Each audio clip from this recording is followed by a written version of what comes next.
Greetings all, and thanks for joining us on this paranormal pit stop. Tonight, we'll be exploring a popular and historic lodging located off of Mill Street out of Rhinebeck, New York, that claims to be the oldest continuously operated lodging across the whole of America. Rumored to harbor a range of restless spirits tied to its surprisingly lengthy past, are you sure you're ready to brave the history and hauntings of the Beekman Arms and Delamater Inn? Historically, in 1704, early Rhinebeck settler William Traphagen would establish a lodging recognized as the Traphagen Tavern, and later, in 1766, his grandson Arent Traphagen would move the family operation to its current space, while re-establishing the business as the Beekman Arms Inn, which derived its moniker from the prominent Beekman family, with Judge Henry Beekman acting as one of the original British Crown landholders through the Hudson Valley, and his son Colonel Henry Beekman Jr. expanding his father's landholdings and utilizing his space to accommodate refugees from the Palatine Rhine region of Europe. For a time, the Beekman Arms Inn would serve as a stagehouse and stables, until Arent's passing in 1769, after which it was acquired under Everardus Bogardus, who would rename the site as the Bogardus Tavern instead. The Bogardus Tavern would play host to a range of prominent historical figures, including to the likes of Alexander Hamilton, to Benedict Arnold, to Philip Schuyler, and even to our country's dad himself, Revolutionary War hero, founding father, and first president of the US, Mr. George Washington.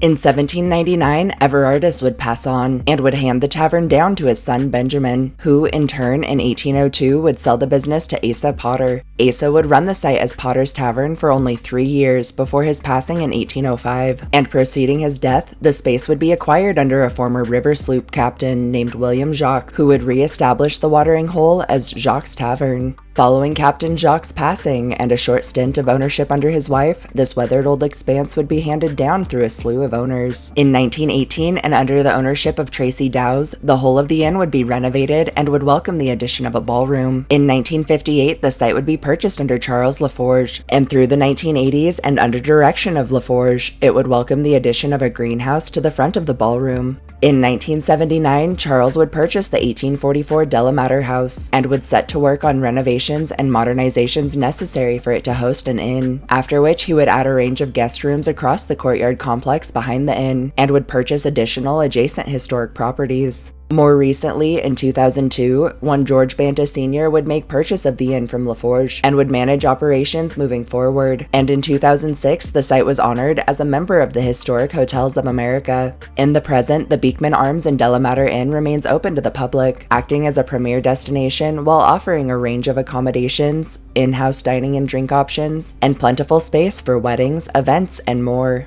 Rather classically, the whole of this aged campus is rumored to harbor the literally countless spirits of former guests, staff, and patrons stretching back centuries, and those who frequent its bounds have reported a range of otherworldly activity, including disembodied footsteps heard down empty halls, phantom voices that emanate from vacant rooms, and extreme cold patches felt in adverse weather or within temperature-controlled rooms. Within the old Rhinebeck firehouse, which now serves as a guest house, overnighters have described being awakened with a start to the sound of an alarm without source that seemingly fades into their very minds as they gather their wit, as if it wasn't even real in the first place, while others have reported odd gusts of wind and the commotion of someone unseen moving or working through the space. Incidentally, and confined to no area in particular, other overnighters have also been awakened by various unnerving phenomena, such as having their covers ripped from their sleeping persons suddenly, by a misty manifestation that floats inches above their beds, emitting unnatural chills, or even by having their ankles or feet grabbed at from the dark. Also reported across Beekman Arms and Delamater Inn grounds are instances of doors opening and closing on their own, of lights that flick off suddenly leaving those present in darkness, and the constant feelings of being watched, of being followed, or even of being brushed up against by someone or something unseen. A handful of spectral Revolutionary War soldiers have been spied on the front lawn, where, through the American Revolution, the Continental Army once practiced drills. Shadowy figures have been sighted stalking the living, and a range of full-bodied entities in clothing spanning the eras have been encountered about, including one phantom who bears a striking resemblance to Eliza Jumel, wife to former Vice President Aaron Burr. On a closing note, and for those visiting the expanse in search of the unexplained, the Beekman Arms Tavern itself is rumored to be the most haunted space about the campus. And within, alongside a good deal of the aforementioned phenomena, patrons and staff also tell of whispers and odd scratching sounds, of objects sighted moving on their own or that go missing in under impossible time frames, and of run-ins with patrons that unsuspecting guests chat with for minutes or even hours before watching them fade into thin air, or walk straight through nearby walls or solid surfaces. Thanks for tuning in for this Paranormal Pit Stop. If you enjoyed hearing our histories and ghost stories, subscribe to our channel, like this upload, and share us with anyone you feel deserves a good scare. We'll catch you all next time.